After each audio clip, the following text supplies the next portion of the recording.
بسم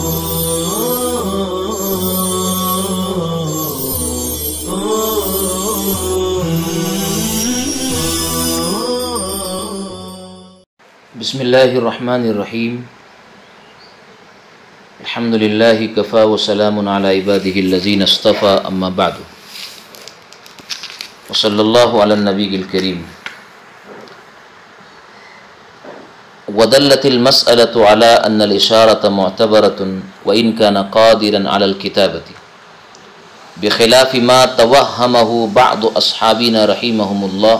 أنه لا تعتبر الإشارة مع القدرة على الكتابة لأنه حجة ضرورية ولا ضرورة لأنه جمع ها هنا بينهما وقال أشار أو كتب وإن استويا لأن كل واحد منهما حجة ضرورية. حضرات گرامی،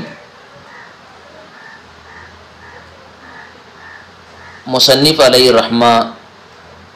اصل مسئلے کی تفصیلات بیان فرما چکے ہیں، تو اب یہاں سے مسئلے سے مستنبط ہونے والے بعض احکام ذکر کر رہے ہیں، اور مسئلہ یہ چل رہا ہے کہ اخرس جو گونگا ہے، قوت گویائی سے محروم ہے، وہ اس کا اقرار اور اس کا اشارہ، اس کی کتابت معتبر ہے یا معتبر نہیں ہے. اس حوالے سے ساری تفصیلات گزر چکی ہے کہ اخرس سے ہونے والے اشارے معتبر ہوں گے، لیکن اشارے کہاں معتبر ہوں گے؟ جیسا کہ آپ نے پڑھا، حدود کے علاوہ جملہ احکام میں اخرس کا اشارہ معتبر ہے اور اس کی کتابت اور تحریر بھی معتبر ہے، لیکن اس میں بھی فرق کو بتایا گیا ہے.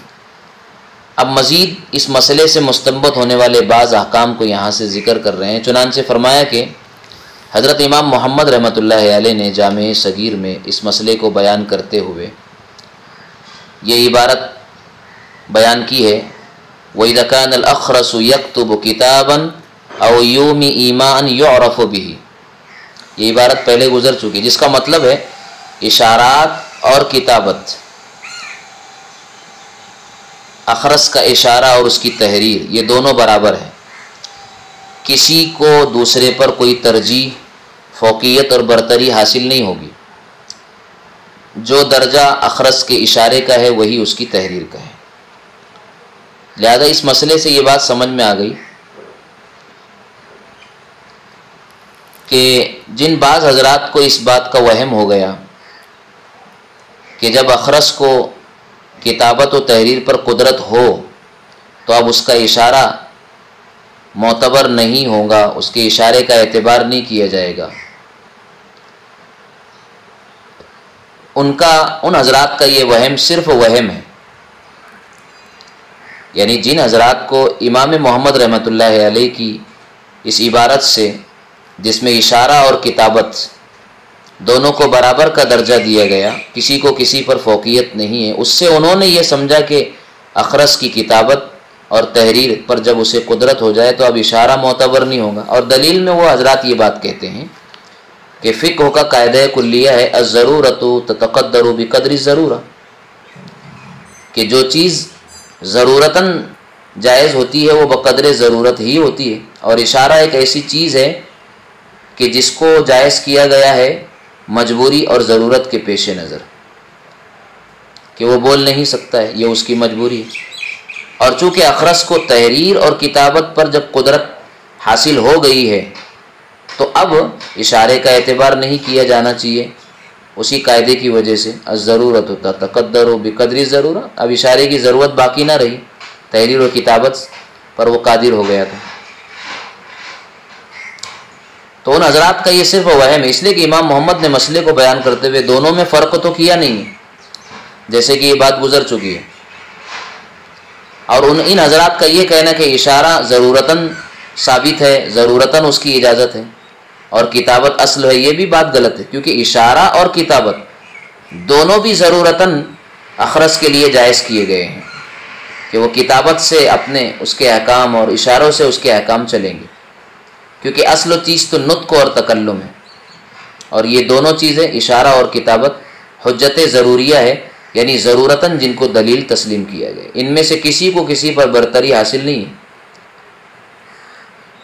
اس کی وجہ یہ ہے کہ ایک اعتبار سے اگر دیکھا جائے تو کتابت قوی ہے اشارے سے، وہ اس طرح سے کہ کتابت سے مفہوم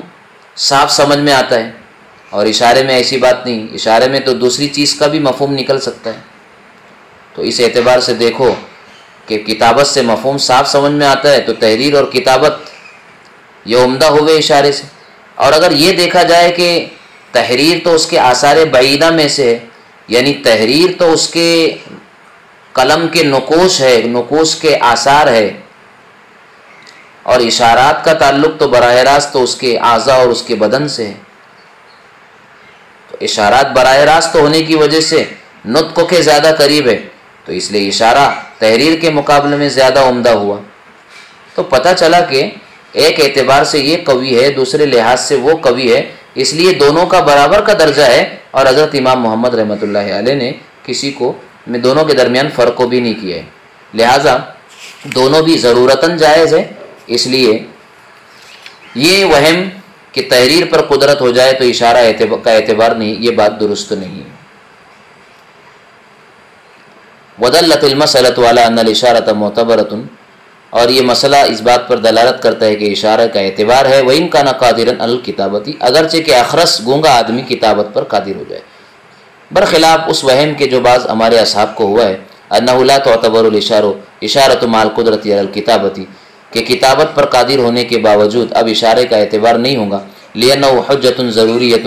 اس لیے کہ اشارہ ایک ضرورتاً دلیل ہے، حجت ضروری ہے، دلیل ضروری ہے، ولا ضرورت، اور اب ضرورت نہیں رہی، اس لیے کہ کتابت پر قادر ہو گیا، لِأَنَّهُ جَمَعَ هَٰهُنَا بَيْنَهُمَا، اس لیے کہ امام محمد رحمۃ اللہ علیہ نے اپنی اس عبارت میں کتابت اور اشارہ دونوں کو جمع فرمایا ہے، فقال اشارہ او کتبہ،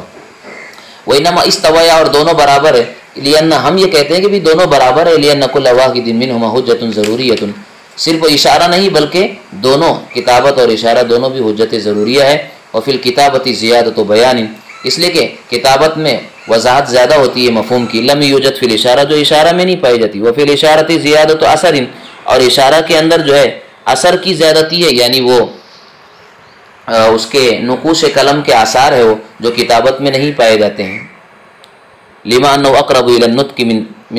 من آثار الاقلام فاستوى، اس لیے وہ نطق سے زیادہ قریب ہے،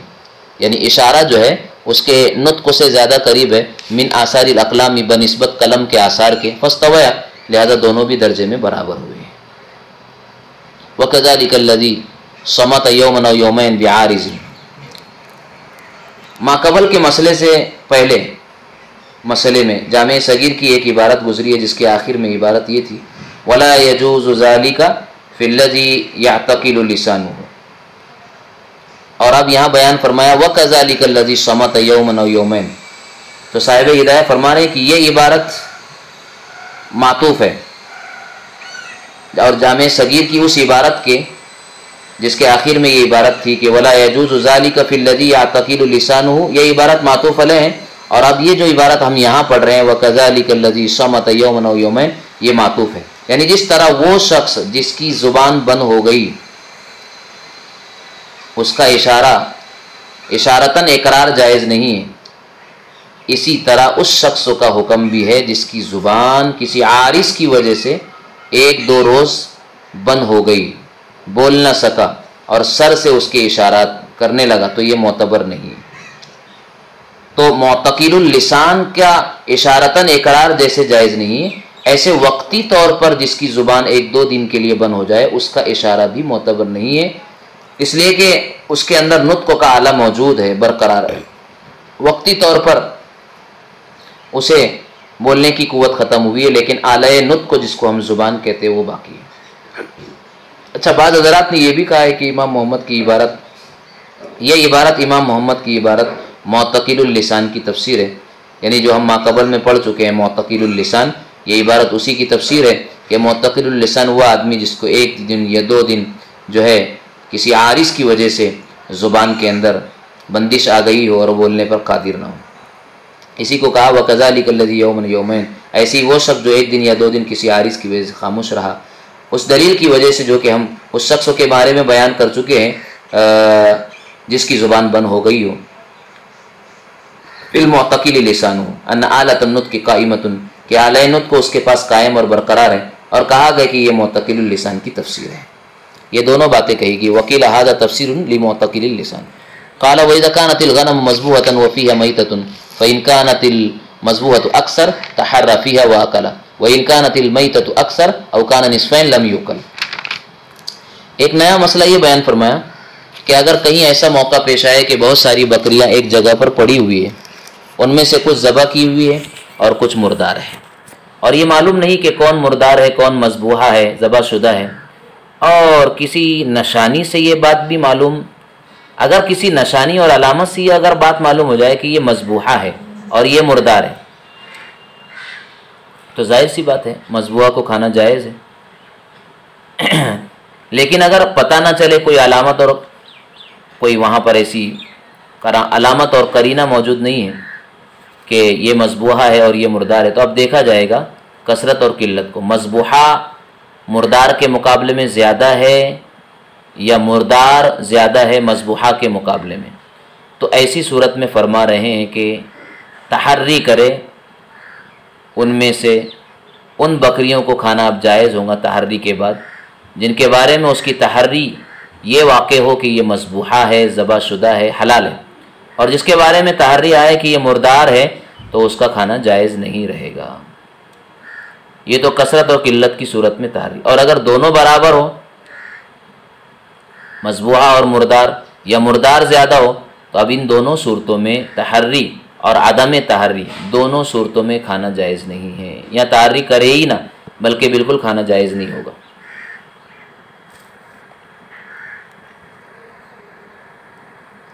اسی کو بیان کیا وَإِذَا كَانَتِ الْغَنَمُ مَذْبُوحَةً وَفِيهَا مَيْتَةٌ،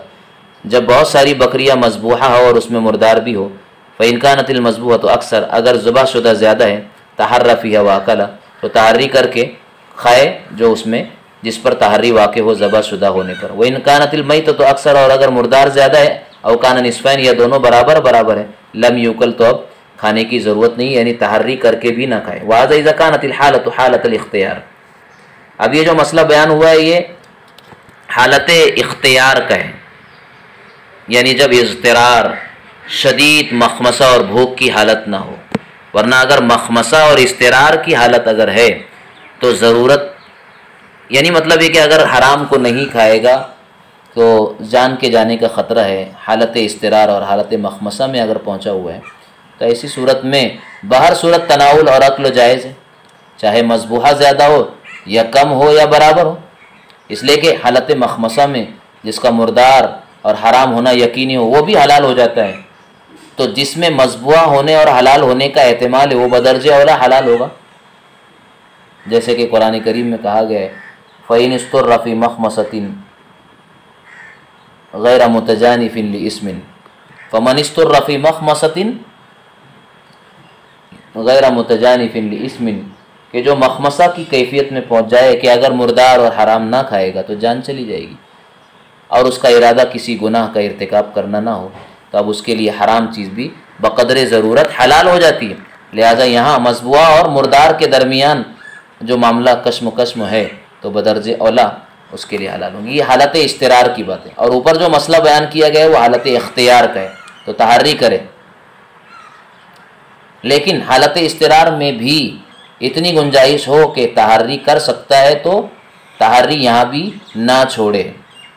اس لیے کہ تحری ایک ایسی چیز ہے جو فی الجملہ یعنی کسی نہ کسی درجے میں مضبوط تک رسائی کا ذریعہ بن سکتی ہے، تو حالت اضطرار میں بھی تحری کر لے اگر موقع ہو تو، لیکن اگر حالت مخمصہ کی شدت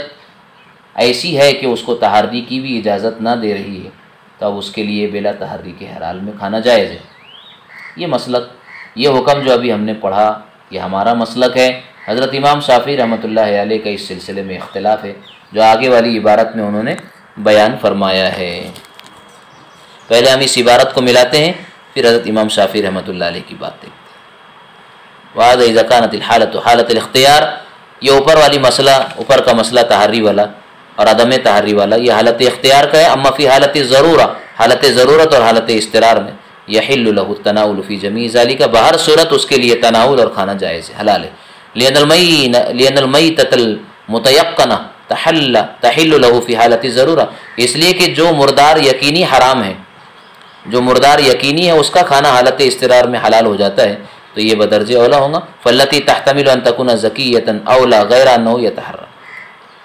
تو پھر بدرجہ اولا کھانا حلال ہے جس میں احتمال ہے مذبوحہ ہونے کا، اس کا کھانا بدرجہ اولا حلال ہوگا. غیر انہ یتحرم، اس کے باوجود بھی چاہے تو وہ تحری کرے، لأنہ طریق یوصل الی الزکیۃ فی الجملہ، اس لیے کہ تحری ایک ایسا طریقہ ہے جو کسی نہ کسی درجے میں اس کو مذبوحہ جانور تک اور ذبح شدہ حلال جانور تک پہنچانے کا ذریعہ بنے گا. فلا یترکہ، لہذا تحری کو بلا ضرورت کے نہ چھوڑیں. اب امام شافعی رحمۃ اللہ علیہ کی بات یہ ہے،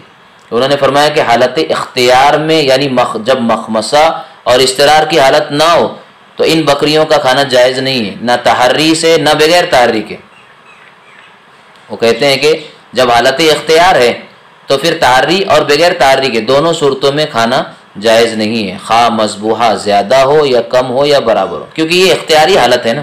اور شریعت میں حرام اور غلط کھانے کی، ناجائز کو کھانے کی جو گنجائش ہے وہ استراری حالت میں، اور ہم جو بات کر رہے ہیں وہ استراری حالت اختیار کی بات ہے. انہوں نے اس پر دلیل یہ پیش فرمائی کہ تحری کوئی اصلی دلیل نہیں ہے، بلکہ تحری ایسی دلیل ہے جس سے ضرورت کے وقت تو کام لیا جاتا ہے، یعنی یہ دلیل ضروری ہے، اور ضرورت ہو تو تقدر بقدر الضرورہ قاعدہ کلی ہے. لیکن یہاں کوئی اس کی ضرورت نہیں ہے کہ بقدر ضرورت کو آپ حلال کریں، اس لیے کہ یہ حالت اختیار ہے، حالت استرار نہیں ہے، ورنہ حالت استرار میں تو ہر چیز جائز ہو جاتی ہے. وقال الشافعی رحمہ اللہ تعالی لا يجوز الاكل فی حالت الاختیار، حالت اختیار میں کھانا جائز نہیں ہے، نہ تحری سے نہ بلا تحری. وَإِنْ كَانَتِ الْمَذْبُوحَةُ اکثر، اگرچہ کہ مذبوحہ ذبح شدہ بکریاں زیادہ ہوں. لأن تحری دلیل ضروری، تحری دلیل ضروری ہے، یعنی اس کو ضرورت کے موقع پر دلیل مانا گیا ہے. فلا يُسار إليه من غیر ضرورہ، لہذا جب ضرورت نہیں ہے تو اس کی طرف رجوع نہیں کیا جائے گا، جیسے کہ حالت اختیار میں. ولا ضرورت، اور حالت اختیار میں تحری کی ضرورت نہیں. لأن الحالۃ حالۃ الاختیار. ولنا ان الغلبۃ تنزل منزلۃ الضرورہ فی افادۃ الاباحہ. اس عبارت سے جو مسائل شتہ کی آخری عبارت ہے، اس میں احناف کی دلیل پیش کی جا رہی ہے یہاں سے، وہ یہ ہے کہ بوقت ضرورت، بوقت ضرورت اور اضطراری حالت میں اباحت ثابت ہو جاتی ہے، یعنی حرام اور مردار کا کھانا حلال ہو جاتا ہے. یہ بات تو حضرت امام شافعی رحمۃ اللہ علیہ کے نزدیک بھی مسلم ہے، مانی ہوئی. تو جس طرح حالت اضطرار حرام کو مباح اور جائز بنا دیتی ہے، ایسے ہی کثرت اور غلبہ بھی اباحت کا فائدہ دیتا ہے. کسی چیز کی کثرت اور غلبے سے بھی وہ چیز مباح ہو جاتی ہے. یعنی جب حلال اشیاء اپنی ضد کے ساتھ مخلوط ہو جائے، مل جائے، یعنی حرام کے ساتھ مل جائے، اور حلال اشیاء زیادہ ہو تو یہ بات ثابت ہو جائے گی اکثر کو دیکھتے ہوئے، کثرت کو دیکھتے ہوئے. تو کثرت اور غلبہ بھی اباحت کا فائدہ دیتا ہے، جیسے حالت اضطرار اور ضرورت کی حالت کسی چیز کو مباح کرتی ہے اور جائز بناتی ہے. خلاصہ کلام یہ ہے کہ کثرت اور ضرورت دونوں اباحت کو ثابت کرنے کے اسباب ہیں. مثال دیتے ہوئے ہم نے یہ کہا کہ جیسے دیکھیے مسلمانوں کے بازار میں حرام چیزیں بھی فروخت ہوتی ہے، چرائی ہوئی چیزیں بھی فروخت ہوتی ہے، غصب کردہ مغصوب چیزیں بھی بکتی ہے، فروخت ہوتی ہے. تو کیا اس کا مطلب یہ ہوا جیسے کہ امام شافعی رحمۃ اللہ علیہ فرماتے ہیں کہ پھر اب ان بازاروں سے سامان کا خریدنا جائز نہیں ہونا چاہیے، جیسے کہ امام شافعی رحمۃ اللہ علیہ کا قول ہے، اور ان کے قول پر قیاس کے اگر کیا جائے تو ہم یہ بات یہاں پر یہی بات کہیں گے کہ مباح اشیاء کا غلبہ اور کثرت ہے بازار میں، یعنی بازار میں کثرت سے جو چیز بیچی جا رہی ہے وہ مباح ہے، جائز ہے. لہذا غلبہ اور کثرت پر اعتماد کرتے ہوئے یہ کہا جائے گا کہ مسلمانوں کے بازاروں سے سامان خریدنا جائز ہے. تو جس طرح بازاروں میں محرمات، مسروقات اور مغصوبات کی فروخت ہوتی ہے لیکن وہ قلیل ہے، اور حلال اور مباح چیزیں جائز ہے، تو جیسے اس مسئلے میں قلیل کا اعتبار نہیں کیا گیا، اسی طرح بکریوں والے مسئلے میں بھی قلیل کا اعتبار نہیں کریں گے۔ لہذا تحری کے بعد اباحت کا قول ثابت ہو جائے گا، یعنی تحری کرنے کے بعد مردار کا کھانا اور ان بکریوں کا کھانا حلال ہو جائے گا۔ دوسری وجہ یہ بھی کہتے ہیں، ہماری دلیل یہ ہے کہ قلیل سے اعتراض ممکن نہیں ہے، اس سے بچنے کی استطاعت بھی نہیں ہے، یعنی قلیل جو مقدار غلط ہے، ناجائز ہے، حرام ہے، اس سے بچنا اعتراض نہ استطاعت میں ہے نہ ممکن ہے، اس لیے حرج کو دور کرنے کے لیے قلیل کا اعتبار نہیں کیا گیا۔ جیسے اس کی مثال ہے قلیل نجاست قلیلہ کپڑے اور بدن پر لگے، قلیل انکشاف یعنی سطر کا قلیل حصہ اگر کھل جائے تو شریعت نے اس کو قابل عفو قرار دیا ہے اور نماز جائز ہو جائے گی، جس کی تفصیل ہدایہ اول کے شروع حصے میں گزر چکی ہے۔ ہاں اگر مذبوحہ اور مردار دونوں آدھے آدھے ہو، ذبح شدہ بکریاں اور مردار بکریاں دونوں آدھے ہیں یا مردار زیادہ ہو، تو یہاں ان کی اباحت کا حکم نہیں ہوگا، یہاں ان کو مبانی قرار دیں گے، اس لیے کہ یہاں نہ تو ضرورت ہے کیونکہ یہ حالت اختیاری ہے، اور نہ قائم مقام ضرورت، یعنی ضرورت کا جو قائم مقام ہے غلبہ اور کثرت وہ بھی نہیں ہے، بلکہ غلبہ تو مردار کا ہے یا جو ہے کم سے کم مردار آدھی ہے، تو یہاں پر نہ ضرورت ثابت ہے حالت اختیار ہونے کی وجہ سے، اور نہ ضرورت کا جو قائم مقام ہے غلبہ اور کثرت وہ ہے، اس لیے اس صورت میں کھانے کی اجازت نہیں دی جائے گی۔ اسی کو بیان کیا ولانا ہماری دلیل ان الغلبۃ تنزل منزلۃ الضرورہ، کہ غلبہ بھی ضرورت کے درجے میں رکھا جاتا ہے، فی افادۃ الاباحہ مباح بنانے کا فائدہ دینے میں۔ اللہ تعالیٰ ان اسواق المسلمین لا تخلو عن المحرم والمسروق والمغصوب، کیا تمہیں معلوم نہیں کہ مسلمانوں کے بازار محرم، حرام شدہ، حرام چیز، چرائی ہوئی چیز اور مغصوب چیزوں سے خالی نہیں ہوتے؟ ومع ذلک یباح التناول، اس کے باوجود ان بازاروں سے کھانا اور خریداری جائز، اعتماد علی الغالب، غالب پر اعتماد کرتے ہوئے، گویا غلبے کو معتبر مانا، وہذا وہ اس لیے کہ لأن القلیل لا يمكن الاحتراز منه، قلیل مقدار سے بچنا ممکن بھی نہیں ہے، ولا يستطاع الامتناع عنه، اور نہ اس سے بچنا آدمی اور انسان کی استطاعت اور بس میں ہے۔ فسقط اعتبارہ، لہذا اس قلیل کا اعتبار کرنا ہی ساقط ہو گیا، دفعا للحرج، حرج کو دفع کرنے کے لیے یعنی دشواری کو دور کرنے کے لیے، کقلیل النجاست و قلیل الانکشاف، جیسا کہ تھوڑی نجاست اور تھوڑا سا سطر کا کھل جانا یہ شریعت کے نزدیک قابل عفو ہے، بخلاف ما اذا کان نصفین، ہاں اوپر والے مسئلے میں جب دونوں قسموں کی بکریاں آدھی آدھی ہو، او کانت المیتۃ اغلبا، یا مردار بکریوں کا غلبہ ہے وہ زیادہ ہے، تو اب ایسی صورت میں اس کو مبانی کریں گے، لأنہ لا ضرورت فیہ، اس لیے کہ اس میں کوئی ضرورت باقی نہیں ہے۔ واللہ عالم بالصواب والیہ المرجع والمآب۔ یہ مسائل شتہ کا بیان مکمل ہو گیا، اور ہدایہ جلد رابع کا جو مقررہ نصاب اور مقدار تھی وہ بھی یہاں بائے تکمیل تک پہنچی ہے۔ اللہ تعالی ہمیں اس کتاب کے مسائل کو، اس کی باریکیوں کو اور اس کے فروغ کو سمجھنے کی بصیرت عطا فرمائے۔ وما توفیقی الا باللہ۔